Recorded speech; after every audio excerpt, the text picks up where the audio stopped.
Nous sommes aujourd'hui réunis à cet atelier de présentation du programme de modernisation, le Promogem, aux délégués de marché.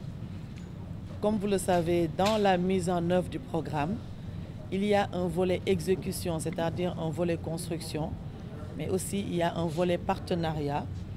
Et comme vous le savez, on a à l'ère surtout de l'impact de la démarche inclusive. Donc les délégués de marché représentent les points focaux de l'organisation des marchés. Ils sont élus démocratiquement par leurs pairs et dans la mise en œuvre, il est prévu des rencontres avec ces délégués parce que leur appropriation du programme de modernisation nous serait d'une grande utilité. C'est ça qui est l'objectif fondamental de cet atelier, c'est d'échanger avec les délégués de marché que nous avons divisés en 3 groupes. Vous avez vu les plans qui ont déjà été conçus. Ces plans tiennent compte de plusieurs difficultés et contraintes qui étaient des tares pour nos marchés, c'est-à-dire des problèmes de salubrité, des problèmes d'aménagement, des problèmes de sécurité. En grosso modo, comme si on peut l'appeler, c'est des problèmes de viabilisation. Alors tous ces paramètres ont été pris en compte dans les nouveaux plans que le programme de modernisation a proposé aux commerçants surtout. Maintenant, pourquoi les délégués de marché? C'est dans la gestion future de ces infrastructures. Du moment que tous les paramètres de sécurité, les paramètres organisationnels ont été pris en compte dans la construction, aujourd'hui nous allons discuter avec les délégués de marché pour la gestion et l'organisation et l'entretien de ces futurs édifices-là. Et les délégués de marché vont nous conseiller, apporter leur concours par rapport à la fonctionnalité. Parce que ce sont les commerçants qui comprennent et qui maîtrisent la fonctionnalité de leur marché. Donc nous sommes venus recueillir leur avis et leurs suggestions par rapport à une meilleure organisation pour ces marchés-là. Comme on dit, tout début est difficile parce que les marchés, dans le cadre spécifique des marchés, la problématique ne peut pas être globaliste. Chaque marché a sa propre problématique.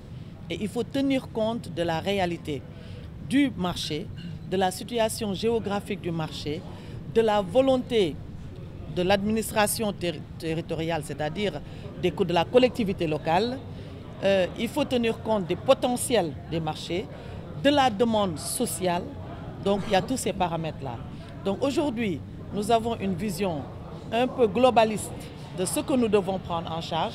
Maintenant, dans la mise en œuvre, chaque marché est un cas spécifique. Donc ce côté-là, il est en train d'être pris en charge par les cabinets techniques qui se chargent des études. Comme vous le savez, on construit des édifices, il faut des études de sol, il faut des études géotechniques. Donc il faut tout ça. Ça, ce sont des cabinets conseils qui nous accompagnent, qui ont en charge de cette mission. Maintenant, la mission qui est aussi l'autre mission importante, c'est après avoir construit, relever le défi de l'entretien. Parce qu'en laissant les mêmes comportements, les mêmes causes causant les mêmes effets, dans quelques années, si on laisse la gestion telle qu'elle, dans quelques années, nous nous retrouverons dans cette situation d'installation anarchique, d'occupation anarchique, parce qu'un commerçant ne peut pas être l'autorité d'un autre commerçant. Il faut qu'il y ait un système de gestion, une entente, et c'est ça l'objectif. Donc dans cette mise en œuvre-là, il y a des marchés qui sont en construction. Inch'Allah, vous verrez sous peu ces résultats, Inch'Allah. Tout à fait. Nous ne sommes pas en concurrence avec les collectivités locales. Parce que comme vous le savez, le président de la République a confié la gestion des marchés aux collectivités locales pour leur permettre d'avoir des ressources pour régler des problèmes de la communauté. C'est ça l'objectif. Ce n'est pas juste pour regarder des marchés. Alors, pour cette mission, les collectivités locales n'ont pas les ressources humaines nécessaires, les moyens nécessaires pour assurer leurs devoirs par rapport à ces marchés-là. Les commerçants essaient de faire leurs devoirs en tant soit peu. Même pour les commerçants, les collectivités, il est d'une difficulté notoire de la collecte même des redevances qu'ils devraient percevoir sur ces marchés-là.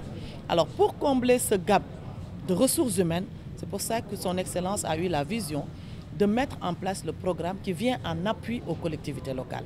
Donc nous venons appuyer les collectivités locales pour qu'ils puissent réussir leur mission et aussi tirer profit des objectifs qui leur sont imputés. Alors nous, en quoi faisant? Nous recherchons les financements nécessaires, modernisons les marchés. Nous pourrons dire à ce moment à une collectivité, pour tel marché, avec une certitude, que vous aurez tel temps de recettes qui va sortir de ce marché-là. Et ces recettes pourront être comptabilisées de façon effective dans le budget de la collectivité locale qui va aussi faire ses devoirs dans le marché. Donc nous sommes venus pour booster vraiment la relation collectivité locale et commerce.